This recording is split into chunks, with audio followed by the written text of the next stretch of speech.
오늘은 저의 하나뿐인 소중한 딸 서연이의 결혼식입니다. 부모는 자녀를 위해 모든 것을 희생한다고 하지요. 하지만 그렇지 않은 일도 있더군요. 결혼하고 딸을 낳고 나서야 가정은, 그리고 엄마란 어떤 건지 깨달을 수 있었습니다. 결혼 후에야 보통의 가정을 찾을 수 있었던 저의 이야기를 들어주세요. 만약 이런 이야기가 더 듣고 싶으시다면 구독과 좋아요, 그리고 알림 설정 부탁드립니다.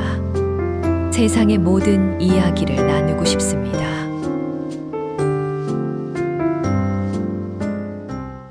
나는 사랑을 받은 기억이 거의 없다. 생일에 선물을 받은 적도 없고, 엄마가 고생했다라고 말해준 적도 없다. 그래도 나는 그게 이상한지 모르고 살았다. 1983년 봄, 나는 19이었고, 우리 집은 단칸방이었다. 엄마, 여동생, 그리고 나. 아빠는 오래전에 집을 나갔고, 중학교 때쯤 돌아가셨다는 소문만 들었다. 장례식이 있었는지, 어디에 묻혔는지, 누구도 알려주지 않았다. 엄마는 그저 차갑게 말했다. 죽은 사람한테 신경 쓰지 마. 산 사람 챙기기도 바빠. 집은 넉넉하지 않았고, 나는 매일 아침 5시에 일어나 시장에서 나물 다듬는 아르바이트를 하고, 낮에는 학교를 가고, 오후에는 분식집에서 일했다. 조업 중에 졸기 일쑤였지만, 책상 앞에서는 늘 졸음 대신 책임이 먼저였다. 하지만 내게도 꿈은 있었다. 내 꿈은 국문과에 진학해서 시인이 되는 것이었다. 작은 노트에 시를 쓰면 그 문장들이 나를 지켜주는 것 같았다. 하지만 대학은 돈이 있어야 갈 수 있는 곳이었다. 입시 원서를 내는 날, 나는 몰래 학교 도서관에서 원서를 받아 숨겨두었다. 밤이 되어 식탁 위에 꺼내는 순간, 엄마가 들어왔다. 그거 뭐야? 대학 원서예요. 장학금도 받을 수 있어요. 엄마는 한숨을 푹 내쉬며 말했다. 너 진짜 정신이 있는 거야, 없는 거야? 그 돈이면 전세금 올릴 수 있어. 엄마, 나 대학 가고 싶어. 배고파 죽겠는데 무슨 대학이야? 너는 우리 살림 생각은 안 해? 그날 밤, 나는 책상에 앉아 원서를 찢었다. 한 장, 한 장. 그 소리는 마치 내 안에 있던 무언가가 부러지는 소리 같았다. 나는 꿈 대신 가위를 쥐었다. 미용학원은 내가 유일하게 선택할 수 있었던 길이었다. 기술을 배우면 빨리 돈을 벌 수 있었고, 수강료도 공장 아르바이트를 몇 달만 열심히 하면 될 만큼 저렴했다. 며칠 후 집에 큰일이 생겼다. 보증금 문제로 엄마는 이모에게 전화를 걸며 언성을 높였다. 아니, 애들 키우면서 나 혼자 이러고 있는 거 모르냐고. 너는 남편이라도 있지. 나는 뭐가 있냐고. 전화를 끊고 거칠게 소파에 앉은 엄마가 말했다. 수연아, 너 돈 있니? 얼마 필요해요? 100만 원 있니? 나는 아무 말도 하지 않았다. 그날 밤, 나는 외투 주머니에 숨겨둔 저축 통장을 꺼내 들었다. 지폐 몇 장과 통장 한 권. 그게 전부였다. 나중에라도 대학을 가고 싶어 모아두었던 돈이었다. 고민 끝에 그동안 모아두었던 돈으로 보증금을 해결했다. 며칠 후 미용학원에서 실습 합격 발표가 났다. 나는 학원 게시판에 붙은 종이에 내 이름을 확인하고 한참을 바라봤다. 나는 그날 처음으로 잘했다는 감정을 스스로 느꼈다. 누군가가 아닌 내가 나에게 건네는 인정이었다. 학원에서 돌아오자마자 나는 엄마에게 말했다. 엄마, 저 실습 붙었어요. 이제 미용실 취직 준비하면 돼요. 엄마는 고개를 끄덕였다. 잘했네. 너 이제 그 기술로 돈 벌어야지. 다른 집 딸들은 결혼한다고 바쁜데 엄마는 내가 제일 든든하다. 그 말이 왜 그렇게 무겁게 들렸는지 모르겠다. 기특하다는 말이었지만 그 안에는 넌 평생 우리 책임져야 한다는 뜻이 숨어 있는 것 같았다. 다음 날 나는 학원 친구들과 시험 축하 겸 시장 뒷골목 찻집에서 차를 마셨다. 그곳에서 처음으로 우석을 만났다. 그는 찻집 사장님의 조카였고 퇴근 후 가게를 종종 돕는다고 했다. 안녕하세요. 저 오늘도 일 도와드릴게요. 우석아, 인사해. 이쪽은 우리 단골 손님 수연 씨야. 우석은 수줍게 웃으며 내게 고개를 숙였다. 반갑습니다. 나는 조용히 인사를 받았다. 그의 말투는 부드러웠고 눈빛엔 이상하리만치 따뜻한 온기가 있었다. 그날 이후 나는 자주 찻집에 들렀다. 단지 차를 마시기 위해서라기보단 그가 있는 공간이 편안했기 때문이다. 어느 날 그가 내게 물었다. 수연 씨는 요즘 뭐 하세요? 미용 배워요. 이제 곧 취직해야죠. 그럼 일하시면 이 동네에서 계속 지내시겠네요? 네. 다른 데로 갈 생각은 없어요. 그는 고개를 끄덕이며 조심스럽게 말했다. 혹시 시간 괜찮으시면 다음 주 일요일에 같이 식사하실래요? 나는 순간 당황했지만 어색하게 웃으며 대답했다. 생각해 볼게요. 집으로 돌아오는 길, 내내 가슴이 뛰었다. 나는 누군가에게 그냥 나로서 초대받은 것이 처음이었다. 누군가 나를 있는 그대로 바라봐 준다는 건 처음으로 여자가 된 기분이기도 했다. 그 전까지 나는 늘 누군가의 딸, 언니, 기둥으로만 살아왔으니까. 우석과의 첫 만남 이후 우리는 몇 차례 조심스럽게 식사를 함께 했다. 그는 내가 무슨 말을 하든 경청했고 무언가를 바라는 눈치도 없이 내 이야기를 받아주었다. 사실 예전엔 문학과에 가고 싶었어요. 정말요? 수연 씨랑 시가 잘 어울리네요. 지금은 그런 거 생각할 시간도 여유도 없어요. 그래도 마음 한구석에 계속 남아있잖아요. 그런 건 사라지지 않더라고요. 그 말이 마음에 오래 맴돌았다. 지금 내 삶엔 시 한 줄 끼어들 틈이 없었지만 내 안의 작은 방 한 켠엔 여전히 시가 머물고 있었던 것 같았다. 그렇게 우석 씨를 만난 지 1년여가 지났을 무렵 나는 엄마에게 우석 씨 이야기를 조심스럽게 꺼냈다. 엄마, 저 요즘 만나는 사람 있어요. 엄마는 외출 준비를 하다 말고 뒤돌아보았다. 만나는 사람? 네. 정우석이라고 성실하고 좋은 사람이에요. 그냥 알아가는 중이에요. 엄마의 표정은 순식간에 굳어졌다. 너 지금 제정신이야? 누구랑 결혼을 해? 내가 우리 집 기둥인데. 엄마, 저도 이제 22살이에요. 제 인생이잖아요. 아니, 가족 두고 너 혼자 도망치겠다는 거야? 너라도 있어야 먹고 살지. 결혼은 무슨 결혼이야? 그날 밤 엄마는 새벽까지 방문 앞에서 흡연하며 혼잣말을 중얼거렸다. 배은망덕한 년 내가 뼈 빠지게 키워놨더니. 나는 이불을 뒤집어 쓰고도 그 소리를 고스란히 들었다. 가슴이 쿵쿵 뛰었다. 두려움과 분노, 슬픔이 한꺼번에 몰려왔다. 며칠 후 우석이 말했다. 수연 씨, 우리가 함께 살 수 있다면 난 준비돼 있어요. 우석 씨, 우리 엄마 아마 절 안 놔줄 거예요. 그래도 수연 씨 마음이 중요하잖아요. 전 언제까지든 기다릴게요. 나는 처음으로 내 마음이 누구를 향해 있는지 확신했다. 결혼을 결심한 날, 나는 엄마에게 다시 말했다. 저 결혼할 거예요. 가족을 등지고 그 사람 따라가면 평생 후회해. 아니요, 엄마. 안 가면 그게 제 평생 후회예요. 결혼식 날, 엄마는 오지 않았다. 빈 하객석 한 구석이 내내 눈에 밟혔다. 결혼식이 끝나고 나는 우석과 함께 처음으로 가구 없는 방에 들어섰다. 우리 둘만의 공간. 아직 아무것도 채워지지 않은 곳. 하지만 이상하게도 그 빈 방은 내가 살아온 어떤 집보다 따뜻했다.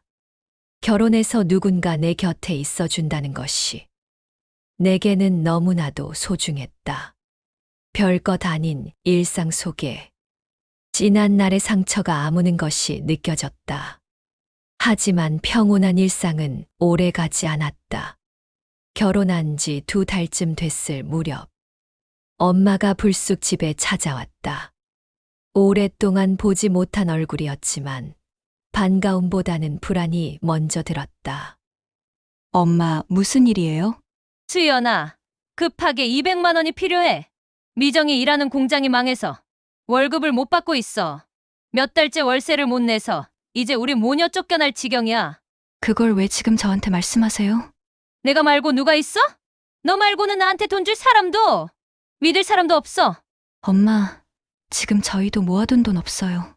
저희 둘 다 아직 월급도 얼마 안 되고 결혼하고 살림 장만하느라 있던 돈도 다 썼어요. 됐어. 결국 너도 나 몰라라 하는 거지? 이제 남편 생겼다고 널 키워준 애미와 여동생을 헌신짝처럼 버리는 거니? 이 나쁜 년, 널 키우느라 얼마나 힘들었는데 나를 이렇게 배신해. 엄마는 그날 폭언을 한 뒤 가버렸고 나는 미정이에게 전화를 걸었다. 미정아, 너 다니던 공장 문 닫았다며? 그래서 월세를 못 내고 있니? 아니야, 언니. 엄마가 불안해서 가장했나 봐. 미정아, 나한테는 솔직하게 말해줘. 미안해. 알았어. 그럼 언제 집에 좀 들러. 200까진 아니어도 조금이나마 보태줄게. 그해 겨울 나는 임신했다. 배가 조금씩 불러오자 모든 감정이 달라졌다. 기쁨, 두려움, 기대, 그리고 엄마라는 단어에 얽힌 낡고 복잡한 감정들이 함께 불러올랐다. 출산일이 다가오자 나는 엄마에게 조심스럽게 연락을 했다. 그래도 엄마는 엄마니까가 아이가 태어나면 며칠이라도 도와줄 수 있을까 싶었다. 전화기 너머의 목소리는 여전히 무심하고 단호했다. 애는 네가 낳는 거지 내가 낳는 거냐? 우리 집은 돈이 없어서 일하느라 바빠. 시어머니한테 부탁하면 되지 않니? 그 말에 나는 말문이 막혔다. 도움이 필요해서가 아니었다. 그 차가운 어조가 어릴 적 혼자 아팠던 밤들, 열이 펄펄 끓어도 약 하나 못 받았던 기억들을 되살렸다.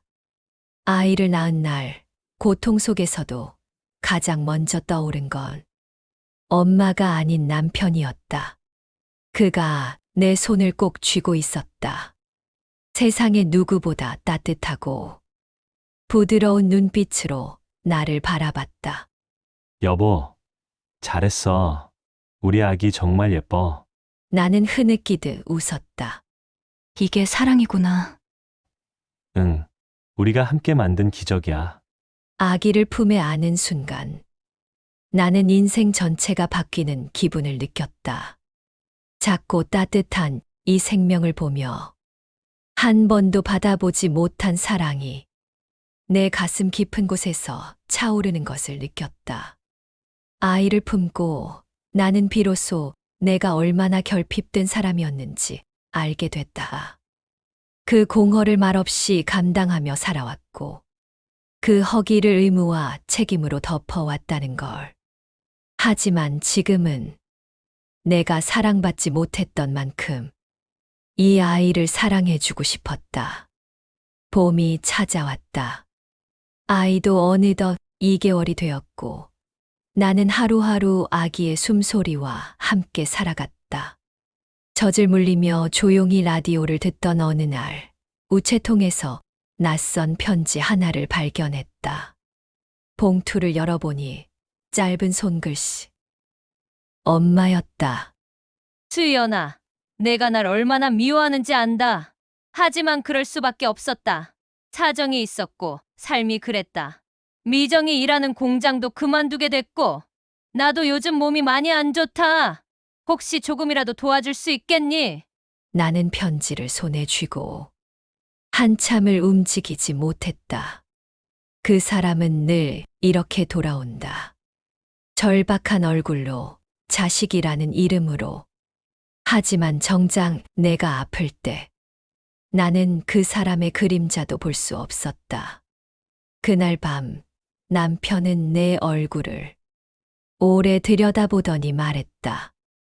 여보, 답장할 거야? 모르겠어. 아기는 밤마다 울고 나도 아직 회복이 안 됐는데 엄마까지 신경 쓰고 싶지 않아. 그건 너무 당연한 거야. 근데 그래도 엄마잖아. 그 말이 입에서 나오자 남편이 내 손을 잡았다. 내가 보기엔 오히려 여보가 장모님의 엄마였던 것 같아. 그 말에 울컥했다. 정곡을 찌른 말. 나는 엄마를 돌봐야 한다는 의무감으로 살았고, 엄마의 불안과 분노, 허영과 피로를 전부 끌어안은 아이였다. 며칠 뒤 엄마가 갑자기 집에 찾아왔다. 아기 침대 옆에 앉은 나를 보며 엄마는 한참 아무 말이 없었다. 얘가 내 딸이구나. 나는 무표정하게 고개를 끄덕였다. 귀엽네. 엄마는 방 안을 둘러보다가 말했다. 셋이 살기엔 집이 좀 좁다. 너네는 둘 다 돈을 버니 금방 이사 갈 수 있겠지. 나는 참았던 감정을 쏟아냈다. 엄마, 지금 와서 그런 말 하지 마. 나 혼자서 이 아이 낳고 키우고 있어요. 엄마는 도와준 적도 없잖아요.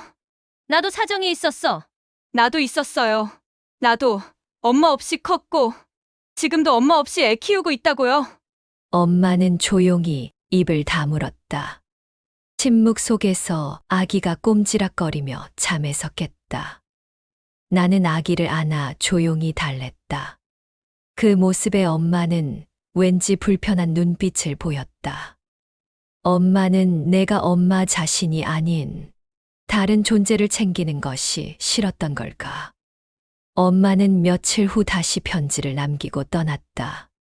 그 안에는 짧은 문장만이 있었다. 그래도 너밖에 없다. 돈이 급하다. 나는 그날 다짐했다. 이제 더는 흔들리지 않겠다고. 나는 아이의 엄마이지. 엄마의 딸이라는 족쇄로 살진 않겠다고. 며칠 후 엄마가 또다시 전화를 걸어왔다. 이번에는 아예 대놓고 말했다. 내가 이렇게까지 너한테 사정해야겠니? 너까지나 몰라라 하면 나도 이제 몰라. 사람들한테 딸이 모른 척해서 길바닥에 나 앉았다고 할 거야. 그렇게 하세요, 그럼. 뭐? 너 지금 뭐라 그랬니? 이젠 저한테 기대지 마세요.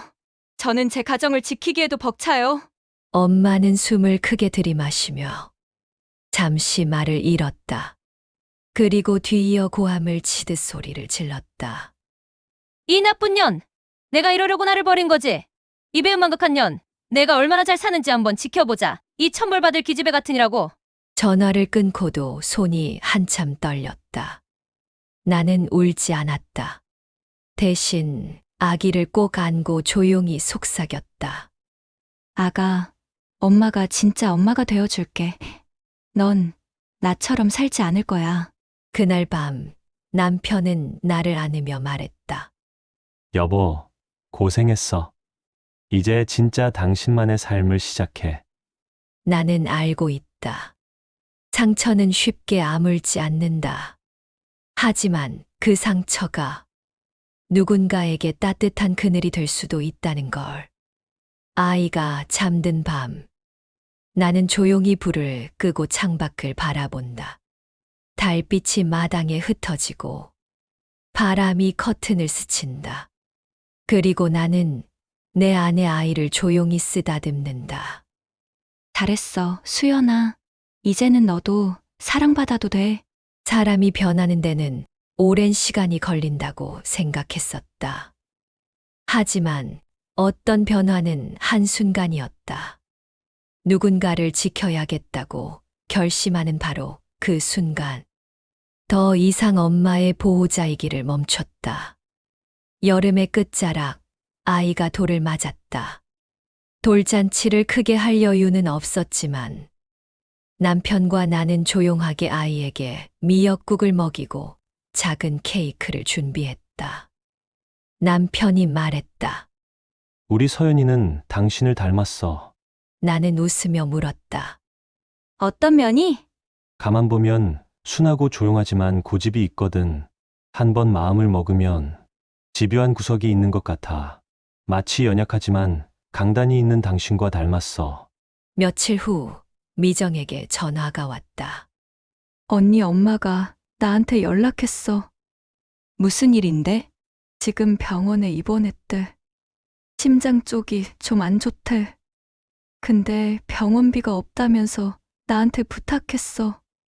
그리고 나 못하겠더라. 언니 말이 맞았던 것 같아. 엄마는 마지막까지 우리한테 죄책감을 던지려는 것 같아. 엄마의 마지막 시도는 결국 또 돈이었다. 사랑을 주지 못한 사람은 끝까지 조건으로 관계를 거래하려 했다.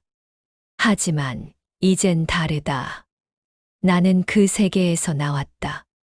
며칠 후 나는 병원으로 갔다. 창가 쪽 침대에 어깨가 야윈 엄마가 누워 있었다. 나는 문을 두드리지도 않고 조용히 걸어갔다. 엄마는 작게 중얼거렸다. 왔구나. 네, 상황은 미정이한테 들었어요. 내 동생도 결국 나 몰라라 하더라. 그건 몰라라가 아니라 엄마 방식대로는 더 이상 안 되겠다는 거죠. 엄마는 시선을 돌렸다. 나는 조용히 가방을 열어 작은 봉투를 꺼냈다. 안엔 병원비 명세서만큼의 현금이 들어 있었다. 이건 엄마 병원비예요. 이걸로 끝이에요. 뭐, 이제부턴 제게 다시는 연락하지 마세요. 엄마가 예전에 아빠 돌아가셨을 때 그랬죠. 산 사람은 살아야 한다고. 이젠 저도 제가 보호해야 할 가족이 있어요. 더 이상 제게 기대하지 마세요. 이게 마지막이에요. 엄마는 벌떡 상체를 일으켰다. 넌 정말 끝까지 그럴 줄 알았어. 넌 내 딸이 아니야. 맞아요. 이제는 저도 그렇게 생각해요. 나는 침착하게 고개를 숙였다. 병실을 나오는 길, 울부짖는 목소리가 들려왔다. 입에 음망덕하고 소름 돋는 기집애. 내 아빠랑 내가 같아? 나는 뒤돌아보지 않았다. 병원 문을 닫고 나오는 순간 마치 가슴 깊은 곳에 묶여있던 밧줄 하나가 툭 끊어지는 소리가 들리는 것 같았다. 이렇게 끝날 줄은 몰랐다. 그래도 어딘가에선 눈물이 나거나 흔들리거나 조금쯤 후회하지 않을까 싶었다. 그런데 아무것도 느껴지지 않았다. 그저 끝이었다. 정말로. 집에 돌아와 현관문을 여니 작은 두 팔이 나를 향해 달려왔다. 엄마! 서연이는 어느새 걷기 시작했다. 나는 바닥에 쪼그리고 앉아 딸을 꼭 안았다. 엄마 다녀왔어. 우리 서연이 오늘도 잘 있었지? 응, 했어. 아이고, 또 했어? 남편이 웃으며 거실에서 얼굴을 내밀었다.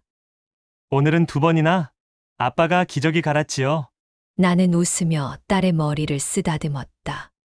잠시 후 남편과 마주 앉아 조용히 커피를 마시며 말했다. 병원 다녀왔어. 그래, 무슨 일 있었어? 병원비만 주고 나왔어. 이젠 끝이야. 남편은 고개를 끄덕였다. 조용히 내 손을 감싸쥐고 말했다. 잘했어, 여보. 그 말 듣고 싶었어. 예전엔 내가 뭘 좋아하는지조차 몰랐다. 살기 위해, 책임지기 위해 일만 하며 살아왔으니까. 이젠 조금씩 내가 무엇을 사랑하고 무엇을 두려워했는지 알아가는 중이다. 미용실 일도 다시 시작했다. 이제는 기술자가 아니라 사장으로. 작은 점포를 빌려 새하얀 간판을 달았다. 서연 헤어살로. 이름을 정하는데 한참을 고민했지만 결국 가장 소중한 이름으로 정했다.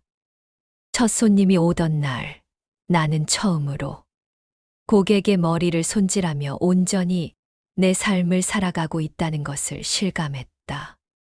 하루는 서연이가 말을 시작했다. 엄마 좋아. 순간 눈물이 났다. 엄마라는 말에 처음으로 기쁨이 묻어 있었기 때문이다. 나는 딸을 꼭 껴안으며 말했다. 엄마도 우리 딸 좋아. 엄청 많이. 이제 엄마라는 단어는 책임과 짐의 상징이 아닌 내게 사랑이라는 단어와 함께 온다. 가을이 깊어지던 어느 날 고시원 주소로 등기 우편 하나가 도착했다. 보낸 사람은 없었다. 열어보니 손으로 쓴 편지 한 장과 낡은 사진 한 장이 들어 있었다. 사진 속에는 아주 어릴 적 내가 아버지 무릎에 앉아 있고 엄마가 뒤에서 어색하게 웃고 있었다. 편지는 단 한 단어였다. 미안했다. 나는 그 편지를 한참 들여다보았다.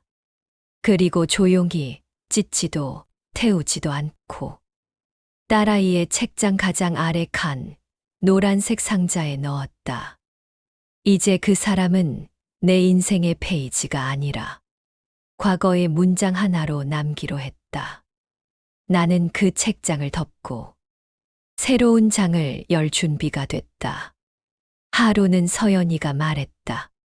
외할머니는 없어? 나는 잠시 멈칫했지만 이내 웃으며 말했다. 응. 외할머니는 아주 멀리 계셔. 그래도 괜찮아. 서연이랑 엄마는 이렇게 가까이에 있잖아. 그 말이 끝난 뒤 서연이는 내 품에 얼굴을 묻고 작은 숨을 고르며 잠들었다. 그 밤 나는 창밖을 바라보며 마음속으로 말했다. 엄마, 나 이제 당신 없이도 괜찮아요. 그리고 더 이상 당신을 원망하지 않아요. 그냥 그런 사람으로 남으세요. 나는 당신처럼 살지 않기로 했으니까요. 나는 이제 내가 만든 이름으로 내 딸에게 사랑을 가르치며 살아간다. 나는 엄마를 닮지 않기로 했다. 하지만 엄마라는 이름을 버리진 않았다. 대신 새로 쓰기로 했다. 다정한 이름으로, 포근한 온기로, 무조건적인 사랑으로.